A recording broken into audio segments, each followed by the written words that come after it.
꼭 진단합니다. 우리 사회를 바라보는 새로운 시선. 신성원의 뉴스 브런치 뉴스픽.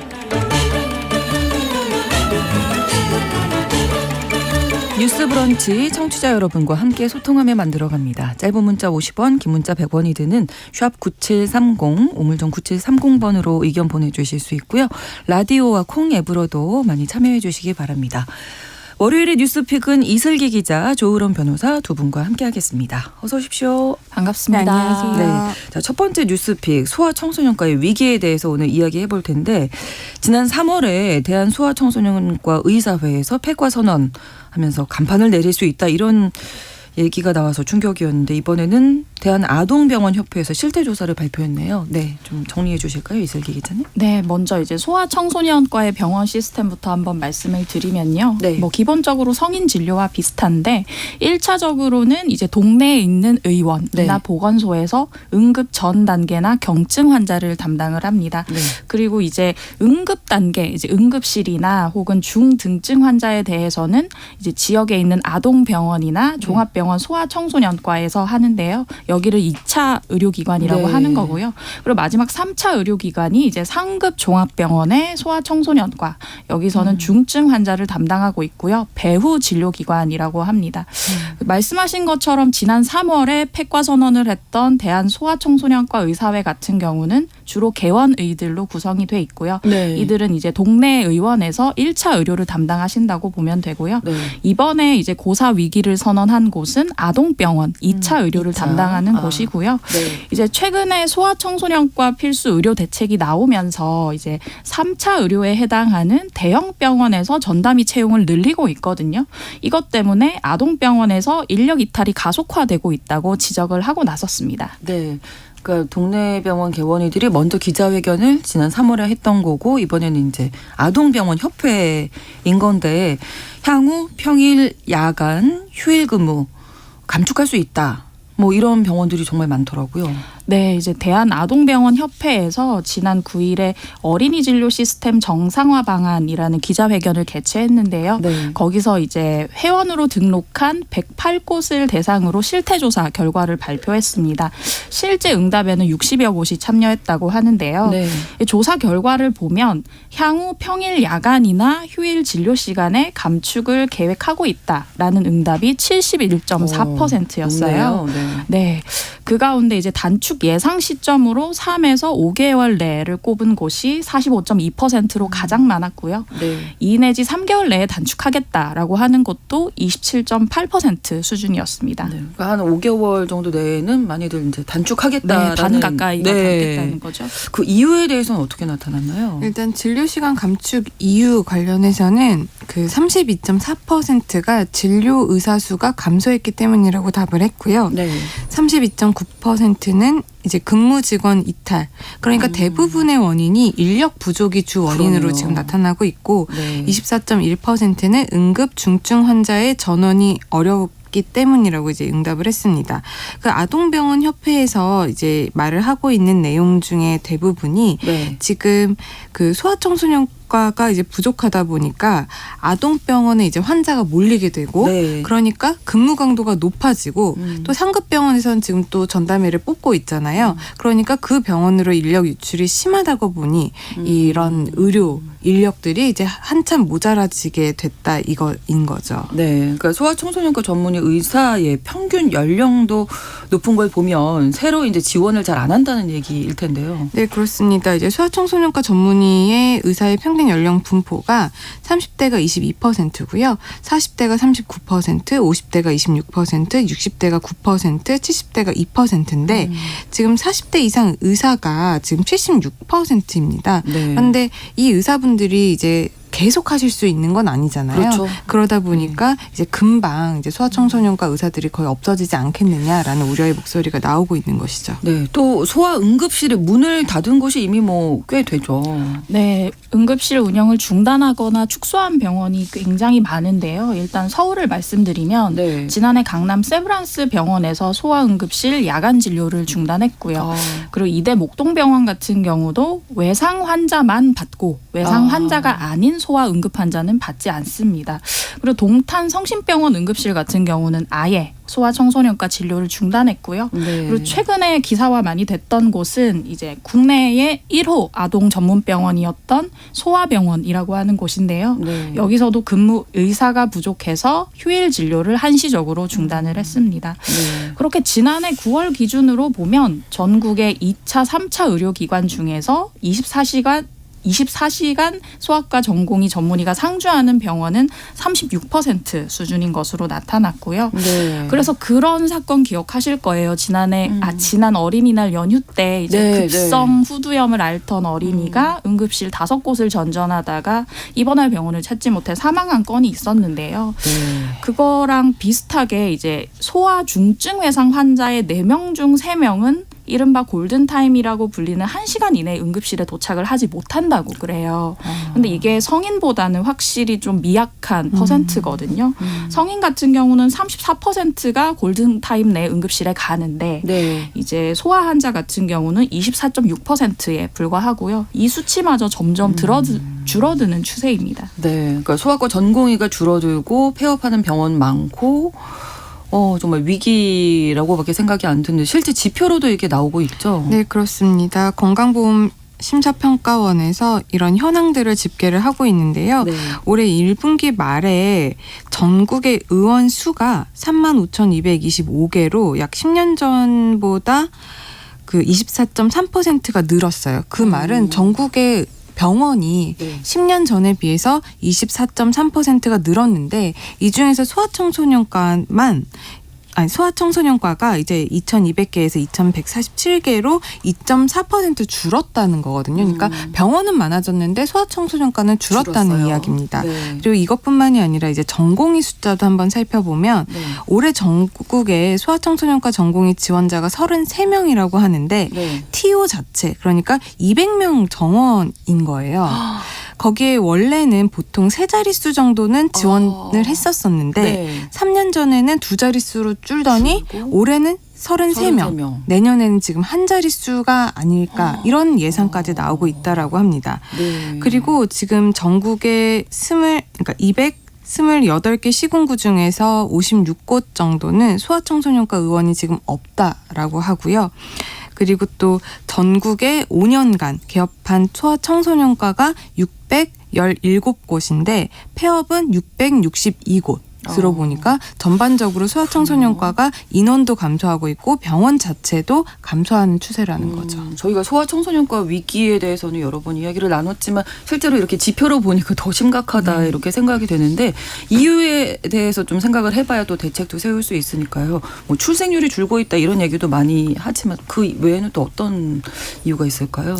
네, 이제 소청과 당사자들이 얘기하는 것 중에 가장 기본적인 원인은 이제 네. 초저출생입니다. 네. 이제 지난해 출생아가 25만 명 수준이었는데 1980년에 3분의 1 미만으로 준 거거든요. 그러니까 절대적인 환자 수 자체가 줄었고요. 네. 그리고 추가적으로 얘기하는 거 이제 수가 체계에 문제가 있다고 의사들이 많이 말씀을 하시는데요. 네.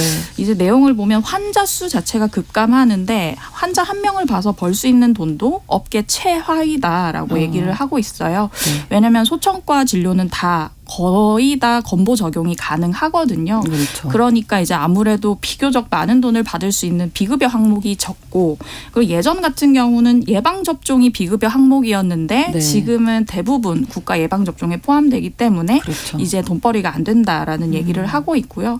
더해서는 이제 이런 의료진 사고에 대한 형사처벌 같은 것들이 두렵다라는 얘기를 많이 하시는데요. 네. 이제 대표적인 사건이 2017년에 있었던 이대 목동병원 신생아 집단 사망 사건입니다.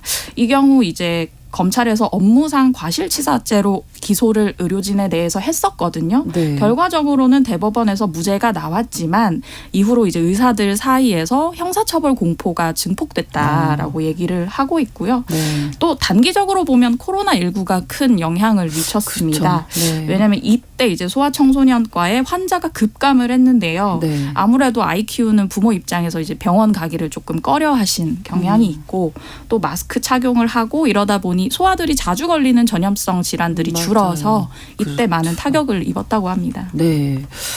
그 경증 환자들이 상급병원에 너무 많이 간다 이런 얘기도 저희가 얼마 전에 이야기 나눴습니다만은 아무튼 그래서 정부에서 뭐 소아청소년과 살리겠다 올해 초에도 현 정부 들어서 3번째로 소아의료체계 개선 대책도 내놨는데 여러 대책을 검토 중인 걸로는 알려졌는데 어떻게 네, 보세요? 그렇습니다. 이제 보건복지부가 소아의료 외에 중증, 응급, 분만 의료를 아우르는 필수 의료와 관련해서 작년 12월 그리고 올해 1월에 공공정책 수가 도입 그리고 의사 근무 여건 개선 이런 것들을 골자로 하는 대책을 발표한 바 있고요. 네. 또 2월 달에도 그 소아 진료 사각지대를 해소하기 위해서 어린이 공공 전문 진료센터 그리고 소아 전문 응급센터 이런 것들을 늘리자 하는 대책을 세운 적이 있습니다. 그리고 그 이후에도 소아청소년과 학회라든지 지역사회 병의원들과 이제 복지부가 서로 소통을 하면서 이행 상황을 점검을 하고 보완 대책을 만들고 계속 있다라고 발표를 하고 있고요. 네. 이번 5월에 보건복지부가 이 필수 의료 강화를 위해서 산부인과나 소아청소년과의 전문병원 지정 기준을 완화하는 방안을 추진하고 있다라고 합니다. 이렇게 열심히 정부 측에서도 노력은 하고 있는데 여전히 이 부분에 대해서 아직까지는 반쪽짜리 대책이다. 전문 인력 양성, 인원수 늘리는 부분에 대해서는 아직 대책이 나온 것이 없기 때문에 반쪽짜리 대책이다라는 비판도 나오고 있는 상황입니다. 네, 당사자분들은 지금 이것만 갖고는 안 된다라는 네. 의견을 보내주시고 계신데 어떤 또 대책이 필요할까요? 네, 얘기하시는 것들 중에 하나가 이제 달빛 어린이 병원이 네. 좀 전시행정이다라는 얘기 많이 하세요. 이제 전국에 40개의 달빛 어린이 병원이 있는데 알고 보면 상당수는 일주일에 한 번 정도 야간 진료를 한다. 근데 이런 것에 대해서 제대로 관리 감독을 하고 있느냐라는 얘기 많이 하고 있고요. 그리고 이러한 그 정부의 대책 자체가 약간 대형 병원에 쏠린 감이 있는데 그러다 보니 전담의가 대형 병원으로 많이들 가는 바람에 네, 중간에 있는 2차 의료기관 입장에서는 그렇죠. 인력 이탈이 가속화돼서 우리 너무 힘들다. 1차 진료를 못 받아서 2차로 오는데 2차의 인력은 3차로 가니까 양 사이드에서 너무 힘들다라는 얘기를 계속 하고 있는 상황입니다. 네. 자, 어쨌든 뭐 소아과 의사분들의 그 현실적인 어려움 얘기 들으면 또 공감이 가는 부분도 있고 아이 키우는 부모 입장에서는 급할 때 아이 아플 때 갈 곳이 없어진다 이러니까 또 위기의식도 느껴지고 정말 어떤 좀 지혜로운 대책이 필요하다 이런 생각 드는데 1788번으로 하지만 막상 소아청소년과에 가보면 환자는 복적입니다. 뭐 성형, 남성 비뇨기, 피부과만 하려고 하고 환자 권리는 전혀 신경 쓰지 않는 게 문제입니다. 이렇게 의견 주셨고요. 7817번으로는 뭐 소아과 과목이 돈이 안 되는 것인지 이렇게 수가 뭐 이런 것 때문에 돈 되는 것만 보다가 나라의 어린아이 울음소리 없어지겠네요. 걱정입니다 하셨고 역시 아이가 자라나야 돈이 되는 어른이 될 텐데 돈이 더 급한가 봐요. 이렇게 또 의견 남겨주셨거든요.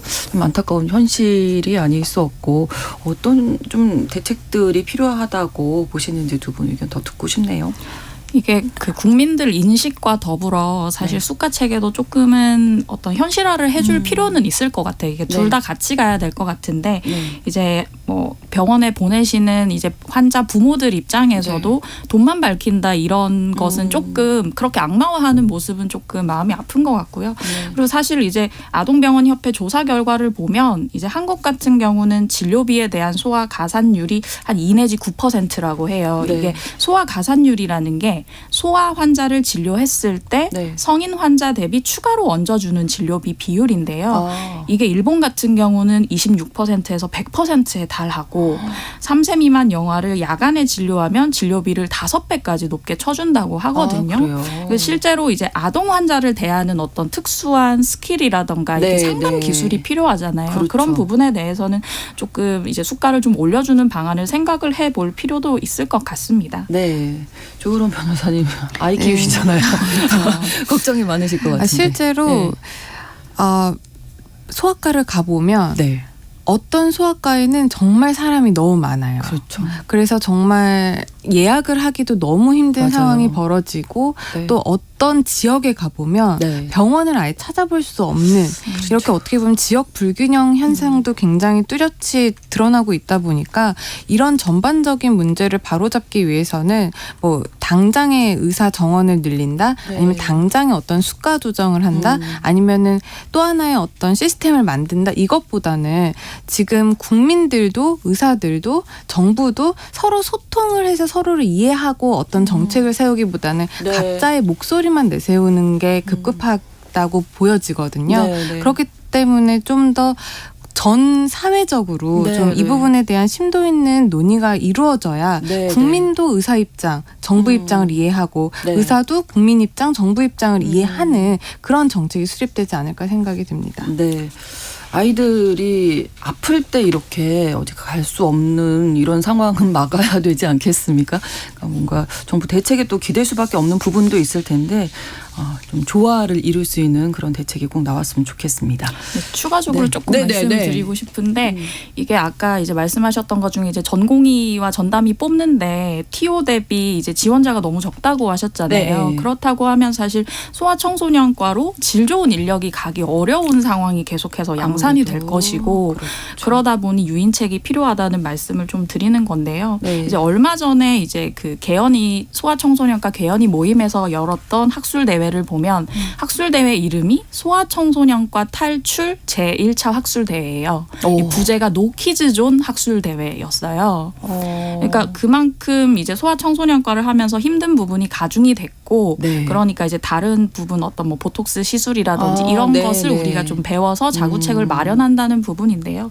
저는 뭐 그런 것들을 병행하면서 소아청소년과를 1차 의원에서 운영을 하는 것도 어느 정도는 가능한 부분인데 사실 우리가 저출생이 문제라고 얘기하면서 네. 이렇게 노키즈존을 꿈꾸는 학술 대회를 해야 되는 현실이 얼마나 슬픈가를 그렇죠. 우리가 좀 절감을 했으면 좋겠습니다. 오죽하면 또 그런 대책까지 네. 학술대회까지 이름을 그렇게 네, 거셨어요. 제가 이제 소아과 선생님 몇 분이랑 이 주제를 하기 전에 잠깐 통화를 해서 여쭤봤더니 네네. 뭐가 힘드시냐고 여쭤봤어요. 그랬더니 사실 뭐 수가가 낮고 일이 힘들고 이런 것도 있는데 일이 힘든 부분 중에 제일 큰 거는 약간 부모님들이 요즘 굉장히 예민하신 부모님들이 많다는 거예요. 저도 어떤 뉴스 인터뷰에서 요 얘기 들어봤거든요. 네. 부모님 아이만 오는 게 아니라 부모님이 같이 오셔서 힘드시다고. 그러니까 아이를 봐야 되는데 네. 아이를 보다가 이제 부모님과의 불화라든지 이런 부분이 많아지게 되고 또 요즘 유튜브 상에 여러 가지 정보들이 너무 많다 보니까 그렇죠. 그런 정보들을 가지고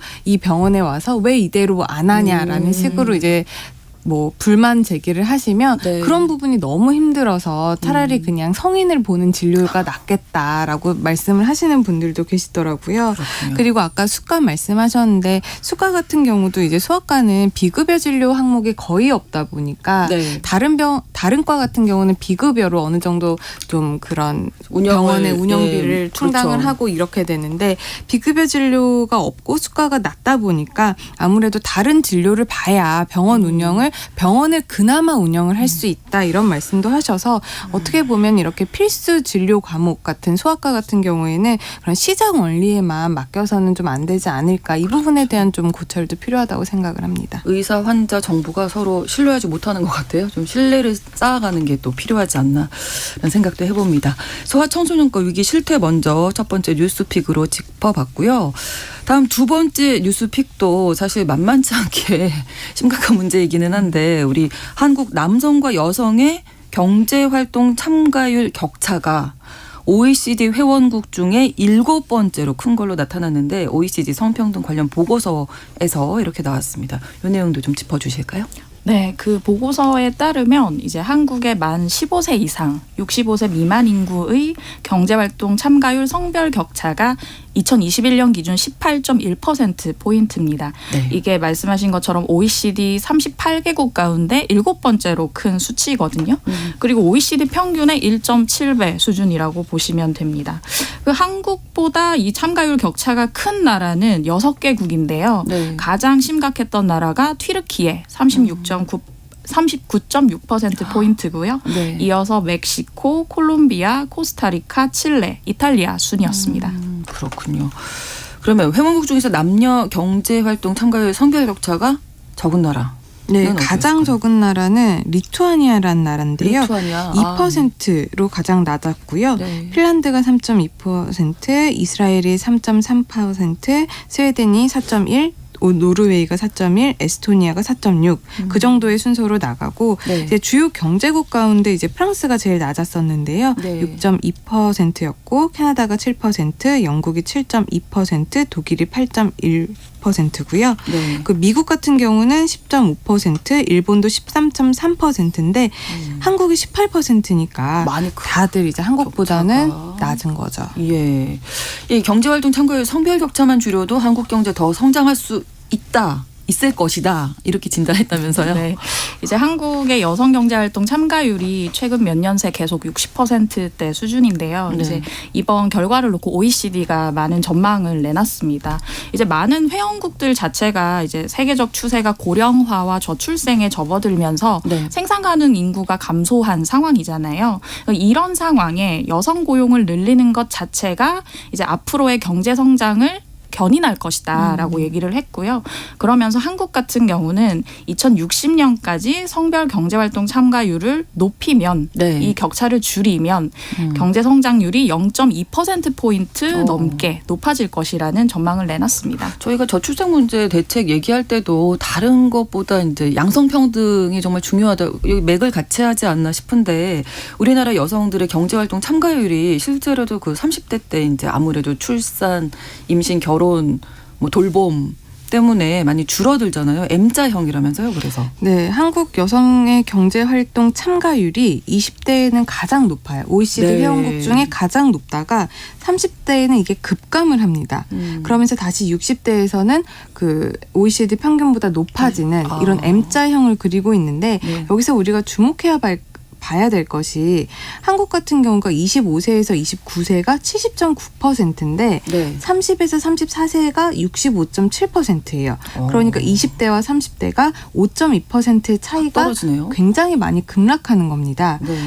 근데 다른 나라는 그렇지 않다라는 거거든요. 이런 M자가 한국에서만 도드라진다라고 볼 수가 있는데 네. 이런 것들이 보면 이제 30대에 아까 말씀하신 대로 출산이라든지 육아 이렇게 이런 여러 가지 문제들 때문에 경력 단절이 되면서 노동시장에서 이제 이탈을 하게 되는 거죠. 네. 근데 이탈을 하게 되면 이게 다시 노동시장으로 편입이 될 때 아무래도 임금이라든지 고용 안정성이 좀 떨어지는 그런 문제가 생길 수가 있고 네. 이런 것들이 계속 진행이 되다 보면 아무래도 경력 단절 여성들은 아무래도 기업에서 관리자나 임원으로 좀 성장할 그렇죠. 수 있는 가능성도 네. 줄어들다 보니 이게 또 하나의 임금 격차의 원인이 돼서 계속 불평등이 발생할 수 있다라는 거죠. 그렇습니다. 이 이야기 잠시 후에 계속 2부에서 이어가겠습니다. 11시 30분부터 일부 지역에서 해당 지역 방송 보내드리겠습니다.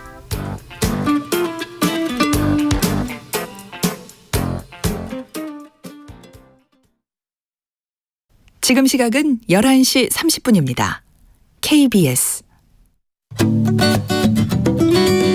여러분은 지금 KBS 1라디오 신성원의 뉴스 브런치를 함께하고 계십니다. 20대 70.9%였던 경제활동 참가율이 30대 여성들이 65.7%, 5.2%포인트나 뚝 떨어지는 이유가 아무래도 뭐 임신 출산과 무관하지 않을 텐데요. 실제로 여성가족부가 이번 달에 발표를 했습니다. 2022년 경력 단절 여성 등의 경제활동 실태 조사를 보니까 여성들의 경력 단절이 더 악화됐네요. 네, 이번 실태조사는 이제 경력 단절 여성법에 따라서 3년마다 내는 국가 통계인데요. 네. 그 지난 3년간 여성들의 경력 단절 경험 비율이 35%에서 42.6%로 뛰었습니다. 그리고 재취업까지 걸리는 시간도 늘어났어요. 네. 7.8년이 걸렸는데 8.9년으로 늘어났고 아까 말씀드린 대로 경력 단절 이후에 새로 구한 일자리가 전 직장에 비해서 임금 그리고 고용 안정성이 떨어졌는데 네. 특히 임금 같은 경우에는 그 경력 단절 이후에 첫 일자리 월 임금이 214만 3천 원이어서 경력 단절 이전에는 253만 7천 원. 그러니까 약 40만 원의 차이가 나는 건데 그러네요. 아무래도 경력 단절이 임금 격차를 유발하는 것으로밖에 볼 수 없는 통계라는 겁니다. 있습니다. 이제 아이들 키우려면 어쩔 수 없는 선택을 하셨던 건데 아이 좀 키우고 일을 할 만할 때 다시 이 시장으로 들어오기가 쉽지 않다는 거잖아요. 네, 이제 소위 그 임출육이라고 요즘은 많은 이들 얘기하시는데요. 임신, 출산, 육아가 네. 물론 이제 임신 출산은 여성의 몫이겠지만 네. 육아까지도 이제 전통적으로 좀 여성이 전담하는 분위기가 아직까지도 있고요. 네. 그리고 이제 아이 낳기를 사회적으로는 건장하면서도 네. 육아휴직에 대해서는 아직까지도 각종 페널티를 가하는 그런 사회적인 문제가 있잖아요. 네. 저희 방송에서도 자주 다뤘습니다만 맞아요. 뭐 육아휴직 신청자에게 사직을 권고한다든지 네. 뭐 부당한 인사 발령을 내는 그런 것들이 굉장히 많았고요. 그리고 이제 구조적으로는 육아휴직을 앞두고 있다고 하면 엄마나 아빠 중에 누가 휴직을 할 건지 좀 경제적으로 따져보실 거잖아요. 그런데 그렇죠. 우리나라 성별 임금 격차가 30% 이상입니다. 남성이 100만 원 벌 때 여성이 70만 원 버는 상황에서 둘 중에 누가 휴직할 건지는 사실 굉장히 정해져 있는 문제처럼 그렇죠. 보이잖아요. 네. 돈을 덜 버는 쪽이 휴직을 하자 그게 남는 장사다라고 네. 생각을 하실 것이고 이러한 어떤 구조적인 문제가 있기 때문에 여성이 이제 무조건적으로 육아휴직을 하거나 경력 단절을 경험하는 경우가 많고요. 그리고 사실 육아휴직을 해서 당장의 페널티가 없다고 하더라도 네. 장기적으로 아까 이제 변호사님 말씀하신 것처럼 승진 등의 제한을 두는 곳이 굉장히 많잖아요. 이게 사실 정말 크죠. 그렇죠. 그러다 네. 보니까 여자는 계속 회사에 남아 있어도 네. 당신은 승진 뭐 많이 올라가기 힘들 거야. 이런 생각들이 작용을 하기 때문에 남성이 일을 하는 게 합리적이라는 생각도 하는 거고요. 네. 그리고 이제 또 한국은 남성 육아휴직 자체도 하고 싶어도 쉽지가 않습니다. 이제 제도적으로는 이제 쓸 수 있는 기간이 52주로 일본과 함께 OECD 최고 수준이지만 네. 사용률은 최하위권이거든요. 여성도 쓰기 힘든데 남성도 쓰기 쉽지가 않죠. 지금 현실에서. 예. 네, 그래서 나오는 방안으로 이제 아이슬란드가 육아휴직에 엄마 아빠 쿼터를 도입을 하고 있어요. 이제 네. 남성도 무조건적으로 육아휴직 써야 한다는 것이고요. 그렇게 했더니 원래는 이제 한 자릿수 때에서 네. 이제는 육아휴직 비율이 45%까지 증가를 했더라라는 조사 예. 결과가 있습니다. 그 약간 강제 조항처럼 이렇게 그쵸. 쓸 수밖에 없게 해야 네. 이게 좀 많이 사용할 수 있지 않을까 그런 생각 드네요. 네. 그렇죠. 아무래도 여성들은 육아휴직을 쓰는 게 아무래도 회사에서 그래도 좀 네, 네. 이제는 많이 안착된 제도라고 볼 수가 있는데 아빠들의 육아휴직 같은 경우에는 아직까지 한 번도 쓰지 못한 회사들도 굉장히 주변에 많거든요. 그렇죠. 그러다 보니까 내가 아빠여도 섣불리 회사에다가 내가 육아휴직 쓰겠다. 첫 번째 테이프를 끊는 게 그렇죠.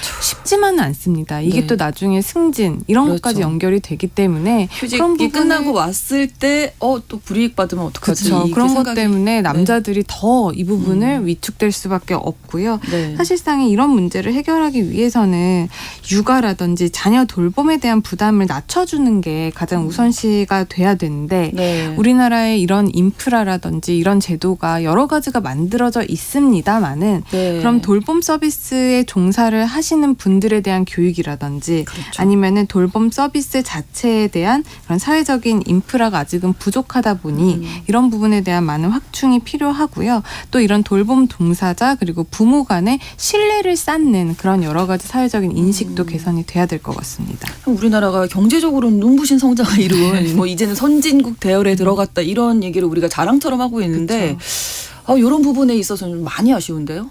네, 선진국 대열에 들어섰다고 하는데 OECD 관련 통계는 최하위라는 얘기가 왜 이렇게 많은지 모르겠어요. 너무 많아서 네. 예.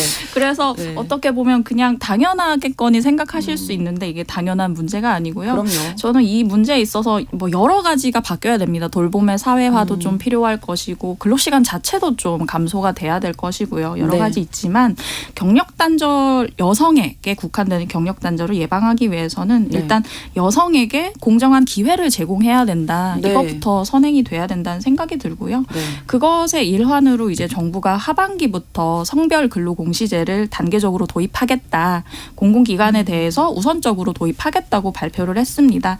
이것에 대해 이 내용 자체는 이제 채용이나 네. 근로나 퇴직 단계에서의 성비를 공개하겠다는 건데 이게 민간 기업에 대해서는 자율로 유도하겠다는 방침이기도 하고 네. 그리고 여기에 이제 임금을 공시하거나 하지는 않아요. 그런 부분이 좀 아쉬운 것 같아요. 임금도 명확하게 공시를 해서 그렇죠. 앞으로 좀 바뀔 수 있게끔 유도를 하고 그리고 이제 법 개정이나 혹은 새로운 법 제정을 좀 통해서 의무화 방안도 좀 마련을 해야 하지 않을까 싶습니다. 그러니까 뭐 임금이라든지 육아휴직이라든지 어떤 제도를 마음 편히 쓸 수 있는 거 이게 정말 필요한 거잖아요. 지금 법 같은 경우는 아까 기자님도 말씀을 해주셨지만 남성들의 육아휴직 법에 제도화되어 있는 거 돼 있지만. 52주로 OECD 최고입니다. 그리고 그렇군요. 경력 단절 여성 관련해서도 지금 네. 법이 있어요. 그런 여성의 경제활동 촉진과 경력 단절 예방법, 말이 긴데 네. 여성 경제활동법으로 지금 시행되고 있고 이것이 이제 경력 단절을 예방하는 데 초점을 두고 있는데 실제로 법은 있지만 이게 사회적으로 안착이 안 됐다라는 거거든요. 그러기 위해서는 이렇게 언론이나 여러 가지 현안에 대해서 우리가 계속 문제를 말하고 네, 네. 알아야지 이게 또 바뀌고 인식 그렇죠. 개선이 되는 거기 때문에 이 네. 부분에 대해서 많은 관심을 갖고 우리가 지켜봐야 될 것 같습니다. 생각이 변하는 게 참 중요하다고 오늘 여러모로 생각을 해보게 되는 것 같은데요. 이영미님께서 앞으로 정말 이 경제활동 인구 이런 부분에 있어서 양성평등 중요하다고 생각하신다고 저희도 마찬가지로 동감하는 바입니다. 월요일에 뉴스픽 마무리하겠습니다. 이슬기 기자, 조으론 변호사 두 분과 함께했습니다. 고맙습니다. 감사합니다. 신성원의 뉴스 브런치는 여러분과 함께합니다. 짧은 문자 50원, 긴 문자 100원이들은 샵 9730. 무료인 콩앱과 일라디오 유튜브를 통해 참여해주세요.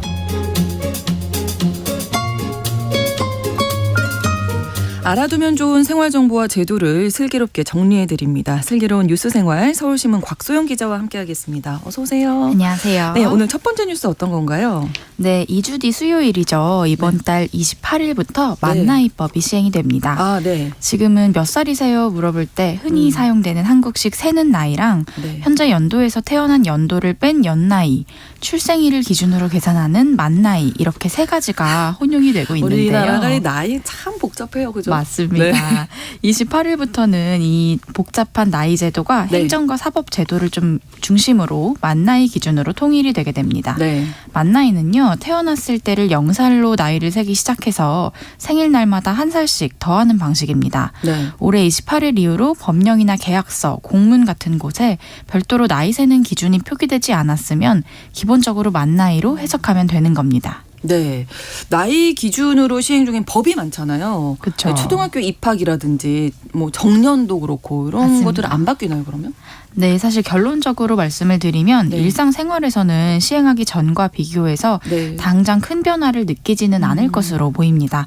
이미 각종 법령이나 제도가 만 나이를 기준으로 시행이 되고 있고요. 아, 네. 간혹 이제 뭐 민법 조문 같은 경우에 만 18세 아니면 만을 떼고 18세 이런 식으로 좀 표현이 뒤섞여 쓰이고 있어서 네. 이런 표현을 만 나이로 통일한다 이렇게 재확인하는 조치에 가깝기 때문입니다. 그렇군요. 아까 말씀해 주셨던 현재 초등학교 입학 나이 같은 경우에도 네. 지금 초중등교육법에 규정이 되어 있는데요. 네. 만 6세가 된 날이 속해 있는 해에 다음해 3월 1일 이렇게 규정이 되어 있습니다. 아, 그렇군요. 네, 그래서 우리는 이미- 8살에 간다 이렇게 알고 있었는데 그쵸. 법에는 이렇게 돼 있군요. 만 6세 만 6세가 되는 해 해. 다음 해 3월 1일에. 그렇죠. 아. 그래서 이미 만 나이를 기준으로 어떻게 그러네요. 보면 아. 시행이 좀 되고 있던 상태였습니다. 네. 그래서 체감하는 변화가 생기진 않을 거고요. 네. 정년이나 연금 수급 시기도 기존에도 만 나이로 계산을 해와서요. 크게 달라지지는 않을 거다 이렇게 법제처는 설명했습니다. 그럼 법적으로 지금 뭐 연나이 기준으로 네. 시행되고 있다면 28일부터 바뀌는 거네요? 그건 아닙니다. 아니에요. 네, 이제 그 법령 중에서도 네. 연나이를 기준으로 하는 법이 몇 가지가 있거든요. 네. 근데 이 모든 연나이 기준법을 만나이로 한 번에 변경을 하면 혼란이 좀 가중될 수가 있어서요.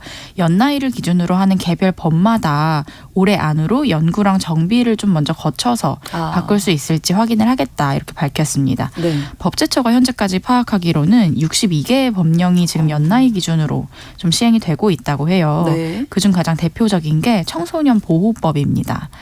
그 술이나 담배를 성인이 될 때부터 살 수 있다 네, 네. 이렇게 규정한 게 청소년 그렇죠. 보호법이거든요. 네. 그게 현재 연나이로 19세가 되는 사람부터 술이나 담배를 살 수 있다. 이렇게 규정을 하고 있는데 이 규정도 계속 연나이로 유지가 될 전망입니다. 그러니까 지금 현재 2023년에서 내 그 태어난 해를 뺀 그 숫자. 네, 맞습니다. 그 숫자가 19세면 19 이상이면 네, 생일에 상관없는 거죠. 아, 네네. 그러니까 올해 세는 나이로 치면 20살이고 연나이로는 19세가 되는 친구들이 이제 2004년생 분들입니다. 네. 이 만나이 통일법이 시행이 되더라도 2004년생이라면 생일이 지났는지 여부랑 상관없이 술, 담배를 모두 살 수 있습니다. 그렇군요. 또 연나이로 적용되는 거 어떤 게 있을까요?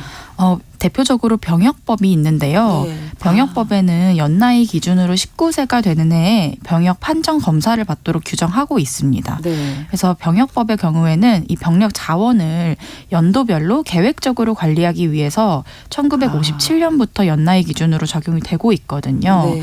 이러한 병역법의 특성을 고려해서 병역 판정 검사를 받는 기준 나이도 연나이로 그대로 유지될 전망입니다. 네. 6월 28일부터 만 나이가 실시된다. 네. 알려드렸고요. 다음 소식은요? 네, 소식을 소개를 드리기 전에 네. 앵커님께 퀴즈를 하나 내볼까 저 합니다. 퀴즈 약한데. 예. 저희가 지금 생방송하고 있는 네. 이 KBS 본관 건물의 도로명 주소가 네. 여의공원로 13이잖아요. 13. 네네. 네, 그러면 KBS 건물 앞에 네. 여의도 공원을 마주보는 곳에 있는 영등포역 방면의 버스 정류장의 도로명 주소는 아, 요 무엇일까요? 앞에 있는 버스 정류장이요? 네. 거기도 주소가 있어요? 잘 이해가 잘 안 가시죠? 13이면 우리가 13이니까 좀 전이니까 뭐 12? 아, 뭐 이 정도. 여의공원로 12. 뭐 이렇게 아쉽게 약간 아쉽게 들렸어요. 아니에요. 생각 못 해봤어요. 버스 네. 정류장에 맞습니다. 주소가 있군요. 버스 정류장에도 다 도로명 주소가 있는데 방금 제가 퀴즈에 냈던 버스 정류장은 네. 여의공원로 23 버스 정류장입니다. 23이에요, 거기가. 네, 버스 정류장에 딱 붙어 있는 도로명 주소거든요. 아. 이렇게 특정한 사물의 위치를 설명할 때 사실 네. 제가 뭐 여의도 공원 앞에 영등포역 그렇죠. 방면에 이렇게 여러 가지 부연 설명을 해드렸는데 네.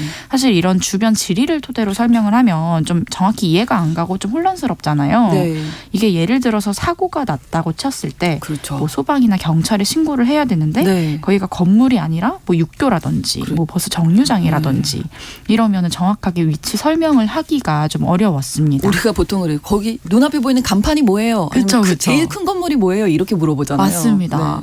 네. 예를 들어서 뭐 한강 변에 있는 인명구조함이라고 치면 네. 건물도 없을 경우에는 그러네요. 설명이 어렵잖아요. 오, 네. 그래서 2019년부터 기존의 건물에만 부여되던 도로명 주소가 건물 안이나 밖에 있는 시설물에도 부여가 되기 시작했습니다. 네. 그래서 지난해까지 3년 동안 인명구조함, 뭐 전기차 충전소, 버스 정류장 같은 14가지 시설물의 주소가 달렸고요. 올해는 우체통이나 공중전화 부스, 전동 휠체어 충전기 같은 5가지 시설물에도 주소가 추가된다고 합니다.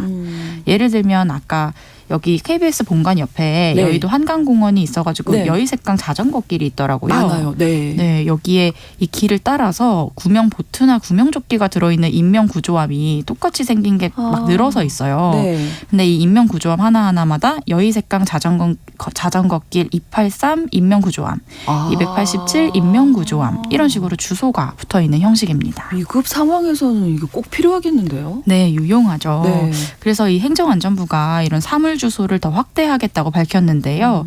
11일부터 행안부 홈페이지나 주소 정보 홈페이지에서 추가로 어떤 종류의 시설물에 주소를 부여하면 좋을지 국민 투표를 진행하고 있다고 합니다. 네. 후보 중에는 무인 민원 발급기나 흡연 부스, 현금 인출기나 반려동물 공원 이런 여러 가지 후보군이 있다고 하니까요. 네. 한번 참여를 해보시는 것도 좋을 것 같습니다. 네. 득표 순으로 7월 중에 20가지 시설물을 선정해서 2024년부터 단계별로 주소를 부여한다고 합니다. 네, 이런 거 알아두시면 이제 위급한 상황에서 딱 그 네. 사물 주소 보시면 바로 또 신고도 하실 수 네, 있고. 도움 많이 되겠죠. 그렇습니다.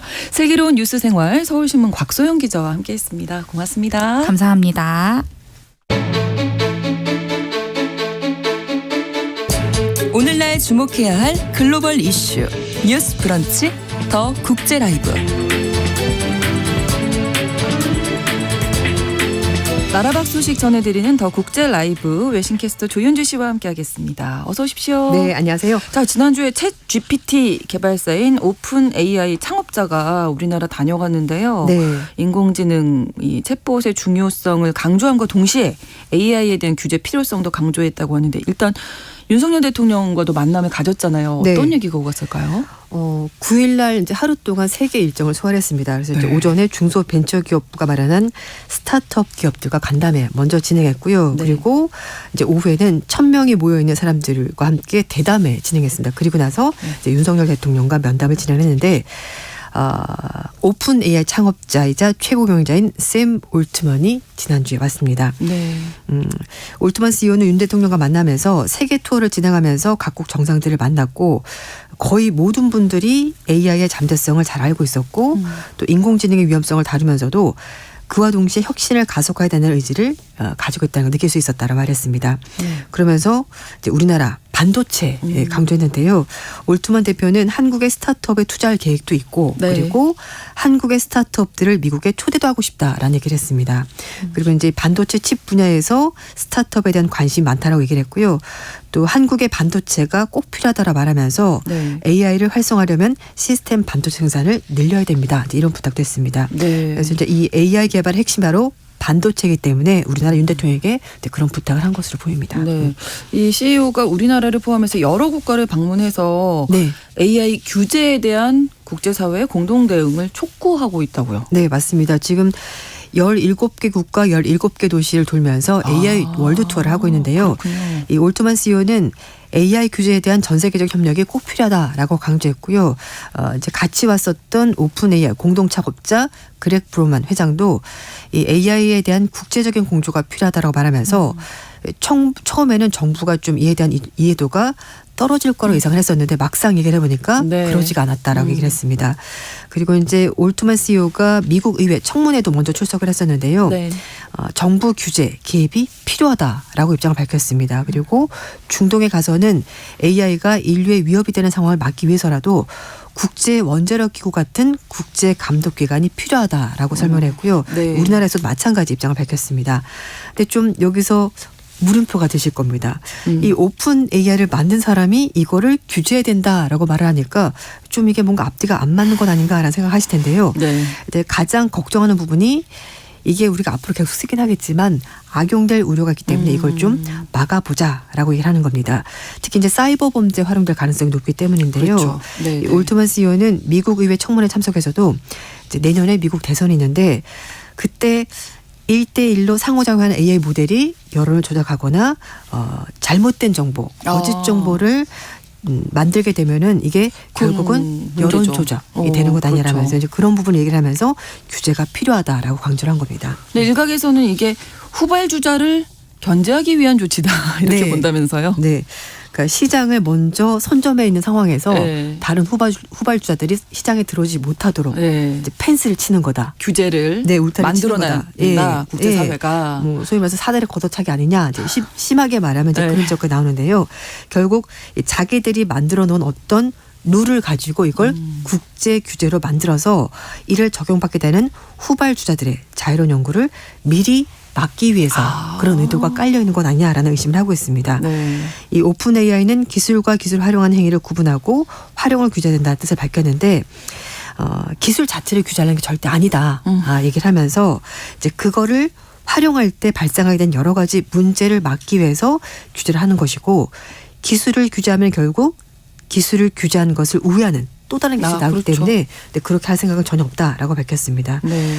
그리고 이제 리스크를 다루면서 혁신을 줄여가는 방법을 규제는 절대 안 된다면서 기업들도 책임감을 가지고 사회적인 합의를 이루는 것이 훨씬 더 중요하다고 강조했습니다. 그러니까 기술 자체는 가치 중립적인데 그걸 쓰는 사람들이 네. 어떤 의도를 가지고 쓰냐에 따라서 이게 달라지기 때문에 그렇죠. 업계에서는 규제 필요성에 대해서 일단 부작용에 대해서 얘기를 하는 것이지 규제 자체를 강조하는 것은 절대 아니다라고 설명을 했고요. 네. 하지만 이제 IT 업계 관계자는 미국이나 중국에 밀리고 있는 업체들 있지 않냐. 이제 그런 업체들은 이제 미국이 만약에 선점을 하게 되면은 결국은 선발주자만 시장을 장악하게 될 것이고 후발주자들은 시장에서 역할을 할 수가 없다. 불리하다. 뭐 이렇게 주장하는 목소리도 있습니다. 네. 이런 가운데 올트만 CEO가 AI 분야에서 미국과 중국의 협력이 필요하다 이런 견해를 밝혔다고 하는데 이건 또 어떤 의미로 해석됩니까? 네. 이제 이것도 이제 앞에 말한 것과 일맥상통하는 건데요. 네. 어쨌든 지금 현재는 오픈 AI가 시장을 굉장히 많이 장악을 하고 있고 네. 뭐 중국 같은 경우에는 여러 가지 인터넷 기술이 뛰어나고 또 IT 기업들이 많지가 않습니까? 그런데 이런 회사들이 시장에 진입하는 것을 어쩌면 막으려고 하는 것일 수도 있다라는 얘기를 하는 겁니다. 네. 이제 또 뭐 중국 시장 자체적으로 한계가 있긴 한데요.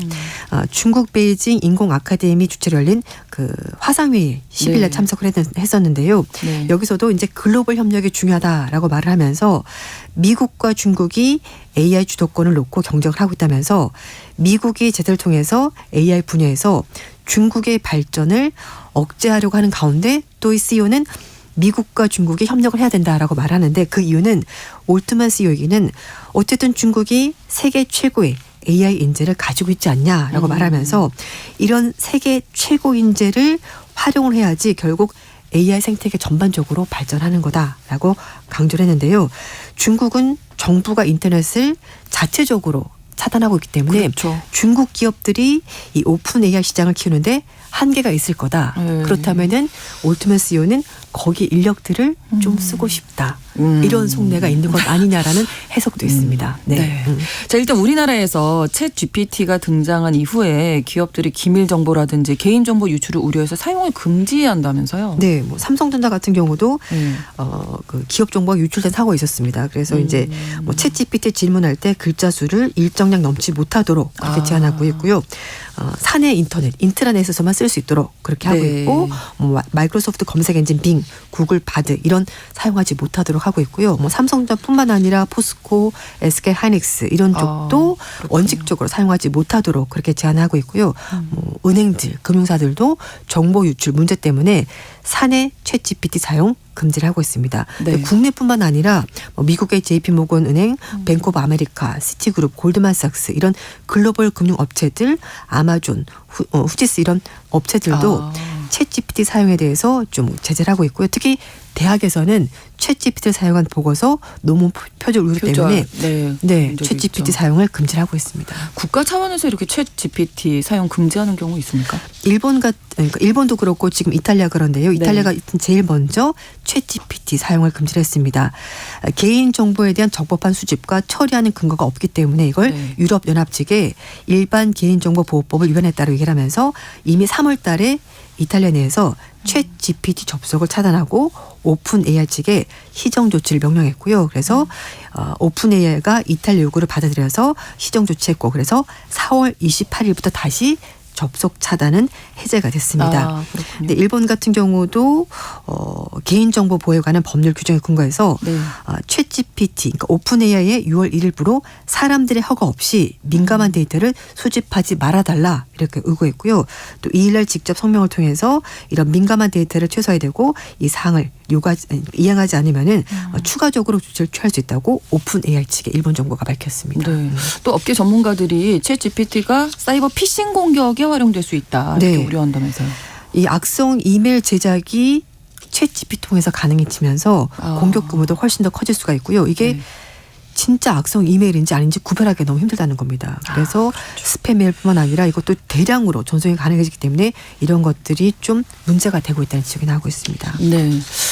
일단 뭐 이런 사기 이메일을 걸러내기 위해서 또 AI 기술을 다시 써야 되고 뭐 이런 어떤 악순환이 계속될 수 있다는 우려인 건데 또 앞으로 사람들 뭐 일자리가 점점 사라지게 될 거다 이런 우려도 커지고 있죠.